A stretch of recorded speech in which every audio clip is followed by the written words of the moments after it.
इथून आपण ॲरिथमॅटिक ऑपरेटर्सला सुरुवात केली.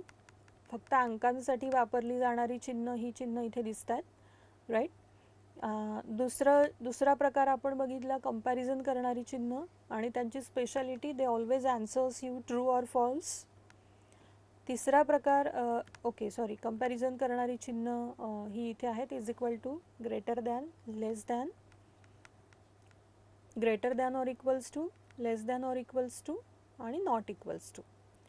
तिसरा प्रकार टेक्स्ट कंबाईन करायला, कॉन्कॅटिनेट करायला आपण वापरणार आहोत ampersand, which is denoted by and, आपण ज्याचा वापर इंग्रजीमध्ये खूप करतो. दोन टेक्स्ट व्हॅल्यूज ह्या जॉईन होतील, ओके. आणि चौथा प्रकार म्हणजे रेफरन्स ऑपरेटर, किंवा ह्यालाच रेंज ऑपरेटर असंही म्हणतात. एकापेक्षा जास्त सेल्सचा ग्रुप जॉईन करण्यासाठी आपण ह्याचा वापर करणार आहोत, राईट. मग आपण आता जरा फंक्शन्सकडे मूव्ह होऊयात.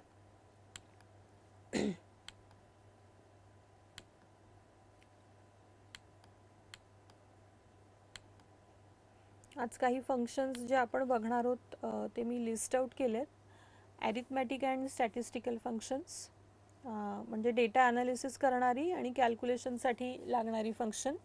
पहिलं फंक्शन तुम्ही खूप कदाचित फ्रिक्वेंटली वापरलेलंही असणार आहे, सम फंक्शन, की जे बेरीज करतं.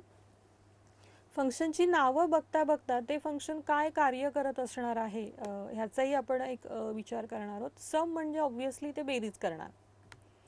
मीन, MIN, that will find out the minimum value, right. फक्त फंक्शन लिहिण्याची पद्धत बघा, मी समच्या पुढे स्पेस देऊन FUNCTION असं नाही लिहिलं आहे. सम, ब्रॅकेट ओपन आणि ब्रॅकेट क्लोज. ब्रॅकेट ओपन आणि bracket close, this symbol indicates the function symbol, की आता हे एक फंक्शन आहे, राईट. सम फंक्शन बेरीज करणार, MIN फंक्शन मिनिमम व्हॅल्यू शोधणार, MAX फंक्शन मॅक्झिमम व्हॅल्यू शोधणार, ॲव्हरेज फंक्शन हे ॲव्हरेज कॅल्क्युलेट करणार. अजून एक छोटीशी गोष्ट सांगावीशी वाटते की AVG नावाचं असं काहीही एक्सेलमध्ये नाही आहे. It should be fully average, okay. Average आणि फंक्शनच्या दोन ब्रॅकेट्स ओपन अँड क्लोज्ड. कुठलंही फंक्शन कसं शोधावं, एखादं फंक्शन कसं शोधावं तेही आपण बघणार आहोत. Count function, count a function, दोघांमध्ये नक्कीच फरक आहे. काउंट फंक्शन फक्त न्यूमरिकल व्हॅल्यूज काउंट करतं. काउंट ए ज्याच्या पुढे ज्या फंक्शन्सच्या शेवटी लागला आहे that means all, count all. Count a हे नंबर्सही काउंट करणार, टेक्स्टही काउंट करणार, फक्त ते एम्प्टी सेल्स काउंट करणार नाही, ओके. फॉर एक्झाम्पल, मला जर मोजायचं असेल नेम आणि मार्क्स अशी जर लिस्ट माझ्याकडे असेल की किती जणांचे मार्क्स एंटर केलेले आहेत, तर मी काउंट वापरेल. पण मला जर मोजायचं असेल की किती जणांची नावं यादीत आहेत, तर मी काउंट ए वापरीन. काउंट ब्लँक, किती जणांचे मार्क्स माझे एंटर करायचे राहिलेत, दॅट मीन्स व्हॉट, किती ब्लँक सेल्स आहेत दिलेल्या एरियामध्ये, ते मोजायचं असेल तर count blank. Sum if, for example, माझ्याकडे अमाऊंटचा एक कॉलम आहे. 10,000च्या वर व्हॅल्यूज असतील तरच त्याची मला बेरीज करायची आहे. म्हणजे काय, ज्या नसतील त्या बेरजेमध्ये इन्क्ल्यूड होणार नाही, ओके. दुसरं एक साधं उदाहरण सांगता येईल की माझ्याकडे नावं, अमाऊंट आणि सिटी अशा 3 जर गोष्टी दिलेल्या असतील तर फक्त पुण्याच्या लोकांचा किती निधी झाला आहे, जमा झाला आहे, त्याची मला बेरीज करायची आहे. मग मी सम इफ वापरीन. किती पुण्याच्या लोकांनी निधी दिला आहे, मग मी काउंट इफ वापरीन. पुणे आणि मुंबईच्या मिळून किती लोकांनी निधी दिला आहे, 2 कंडिशन्स आल्यात आता. काउंट इफ हे जे दिसतं आहे तिथे फक्त एक सिंगल क्रायटेरिया आहे. मगाचं उदाहरण लक्षात घ्या की फक्त पुण्याच्या लोकांचा किती लोकांचा निधी जमा झाला आहे, तर एकच कंडिशन आहे. पुणे आणि मुंबईच्या मिळून किती लोकांचा निधी झाला आहे, तर मग मी काउंट इफ एस वापरीन. ॲव्हरेज इफही त्याच पद्धतीने, पुण्याच्या लोकांच्या निधीचा ॲव्हरेज किती आहे, ॲव्हरेज इफ. पुणे आणि मुंबई मिळून जी अमाऊंट जमा झाली आहे त्याचा किती ॲव्हरेज आहे, तर ॲव्हरेज इफ एस, राईट. ए इथे आला आहे, ए स्टँड फॉर ऑल, हा एस जिथे जिथे दिसतोय फंक्शन्सच्या नावांमध्ये, दॅट्स इंडिकेट्स की इथे आता मल्टिपल क्रायटेरियाज आहेत. इफच्या नंतर तो एस आहे, दॅट मीन्स मल्टिपल कंडिशन्स आहेत, राईट. लार्ज एक फंक्शन आहे. फॉर एक्झाम्पल मार्कांमध्ये मला सगळ्यात जास्त व्हॅल्यू शोधायची असेल तर मी मॅक्स फंक्शन वापरीन. पण मार्कांमध्ये मला सेकंड हायेस्ट शोधायचं असेल तर मी लार्ज वापरीन. माझ्याकडे 1,00,000 व्हॅल्यूजचं एक रेकॉर्ड आहे. अमाऊंट एका कॉलममध्ये 1,00,000 सेल्स आहेत, त्यात मी काही व्हॅल्यूज लिहिल्या आहेत. त्यातली मला 100वी हायेस्ट व्हॅल्यू शोधायची असेल तर मी लार्ज फंक्शन वापरीन, आणि सगळ्यात हायेस्ट हवी असेल तर मी मॅक्स फंक्शन वापरीन. त्याच पद्धतीने पुढचं स्मॉल फंक्शन, लार्जच्या अपोजिट स्मॉल. आणि पुढचं फंक्शन आहे रँक. थोडक्यात रँक आपण साधं एक उदाहरण म्हणजे वर्गात कुणाचा कितवा नंबर आलाय असं म्हणलं तरी चालेल, की रँक आपल्याला त्याच पद्धतीने माहिती असते. रँकसाठी मी तुम्हाला तोंडी एक 2 उदाहरणं सांगते. पहिलं उदाहरण, मार्कांचं. विद्यार्थ्यांची परीक्षा घेतली आहे, माझ्याकडे मार्कांची यादी आहे. मग मार्क्स मी हायेस्ट मार्क्स ज्याला असेल त्याला पहिली रँक देणार, त्यापेक्षा थोडे कमी असतील त्याला दुसरी, अजून कमी तिसरा रँक, असं असं करत करत आपण खाली मूव्ह होतो. मग मार्क्स आपण ह्या केसमध्ये हायेस्ट टू लार्जेस्ट अशा पद्धतीने आपण मूव्ह होतो. ओके, हे एक एक्झाम्पल. दुसरं एक्झाम्पल बघूयात. फॉर एक्झाम्पल माझ्याकडे काहीतरी अमाऊंट आहे किंवा निधी आहे. ओके, त्याची रँकिंग मला एक्झॅक्टली पहिल्या उदाहरणाच्या अपोजिट करायची आहे. कमीत कमी व्हॅल्यू असेल त्याला मला पहिला नंबर द्यायचा आहे, त्यापेक्षा थोडी जास्ती असेल त्याला दुसरा नंबर द्यायचा आहे. म्हणजे आपण दुसऱ्या एक्झाम्पलमध्ये लोवेस्टकडनं हायेस्टकडे मूव्ह होतो आहे. ओके, पहिल्या एक्झाम्पलमध्ये हायेस्ट टू लोवेस्ट आणि दुसऱ्याकडे लोवेस्ट टू हायेस्ट ह्या प्रकारात आपण मूव्ह होतो आहे.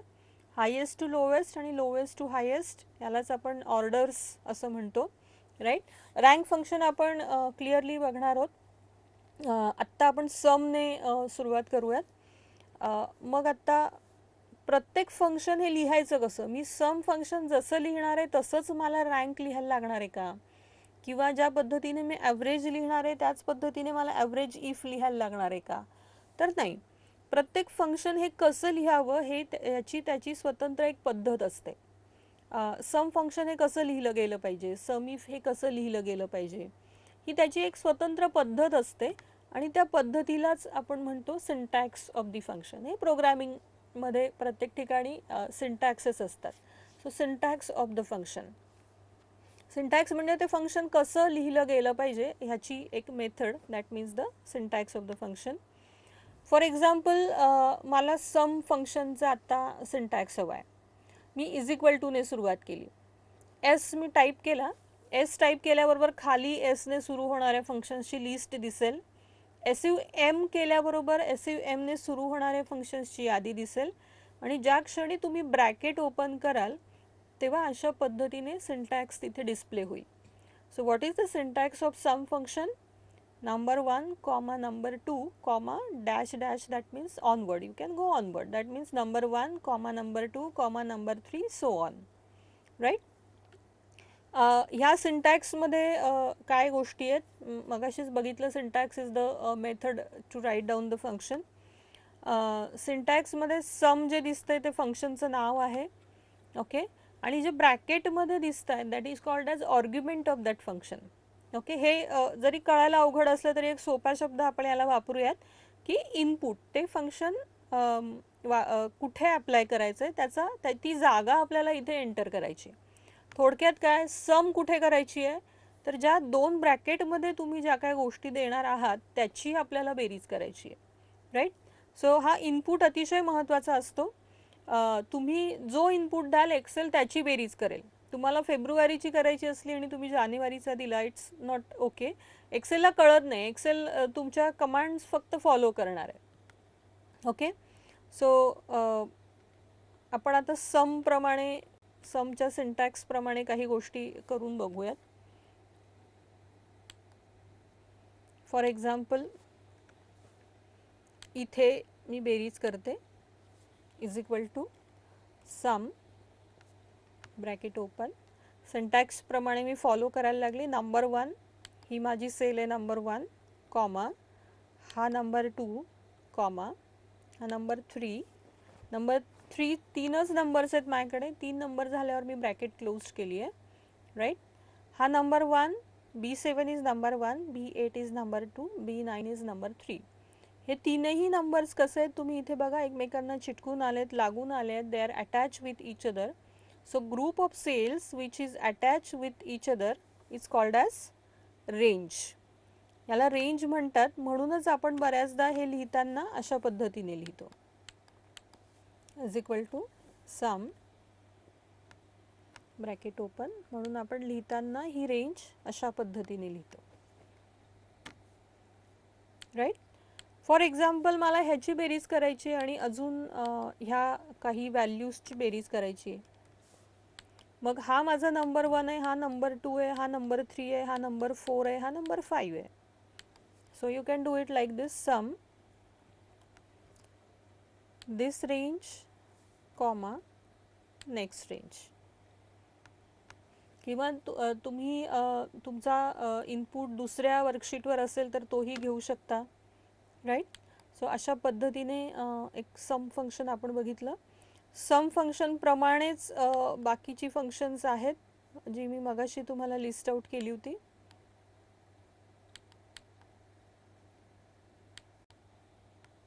ओके, सम प्रमाणेच मीन फंक्शन आहे, मॅक्स आहे, ॲव्हरेज आहे, काउंट आहे, काउंट ए आहे, काउंट ब्लँक आहे. ओके, ह्याच्याशी रिलेटेड आत्ता काही गोष्टी बघूयात. फॉर एक्झाम्पल माझ्याकडे हा एक काही डेटा दिसतो इथे, जस्ट अ मिनिट. साधा डेटा आहे, अगदीच नावं दिली आहेत विद्यार्थ्यांची आणि त्यांना फिजिक्स, केमिस्ट्री, बायोलॉजीमध्ये किती किती मार्क्स आहेत ते दिसत आहेत, राईट. ह्याच्या बेस्ड मला काही कॅल्क्युलेशन्स करायची आहेत, तर ती आपण इथे करणार आहोत. फाईन. टोटल मार्क्स मला काढायचे आहेत प्रत्येक विद्यार्थ्याचे. सो ऑब्वियसली आपण इथे सम करणार आणि रेंज येणार इथून 45 पासून 67 पर्यंत. किंवा बरेच जण होम टॅबवर इथे हा जो सिग्मा दिसतोय विच इज द ऑटोसम, ऑटोसमचा एक सिम्बॉल आहे, तिथे जर तुम्ही कर्सर घेऊन गेला तर तिथे ऑलरेडी एक शॉर्टकट की पण लिहिलेली दिसते.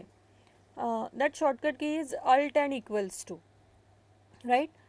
So I will write is equal to SUM bracket open आणि आपण ही रेंज घेऊ शकू and enter.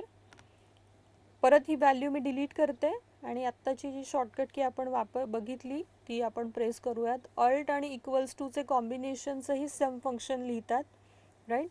If you press alt equals to sum function ते ऑटोमॅटिकली लिहिणार. शॉर्टकट की वापरल्यानंतर तुमची रेंज करेक्ट आली आहे की नाही हे मात्र चेक करत चला. And you can drag this formula. पुढे आता मला माहिती नाही आहे की ॲव्हरेज फंक्शन साठी कुठलं फंक्शन वापरलं पाहिजे. AVG आहे की पूर्ण ॲव्हरेज आहे. इज इक्वल टू नंतर मी AV ने सुरू करणार, राईट. इथे खाली मला ॲव्हरेज हे पूर्ण फंक्शन दिसतंय. तुम्ही इथे डबल क्लिक करू शकता किंवा टॅबची की वापरून तुम्ही हे फंक्शन घेऊ शकता. कुणाचा ॲव्हरेज काढायचा आहे. सिंटॅक्स आता बघा सम फंक्शन प्रमाणेच सारखा आहे, त्यामुळे मी रेंज ही जी आहे ती आधीच्या प्रमाणे ही रेंज इथे इन्क्लूड केली. सो पहिल्या विद्यार्थ्याचा ॲव्हरेज 55.67 एवढा आला आहे, राईट. इथे आपण येऊयात. आता हा बेरजेचा भाग मी सोडून देते. नंबर ऑफ स्टुडंट्स, ह्या केसमध्ये किती विद्यार्थी आहेत हे मला कॅल्क्युलेट करायचं आहे. सो ह्या केसमध्ये तुम्ही काय मोजणार आहात हे अतिशय महत्त्वाचं आहे की किती विद्यार्थ्यांचे मार्क्स एंटर झालेत हे मोजणार आहात की किती विद्यार्थ्यांची नावं आहेत हे मोजणार आहात. ओके.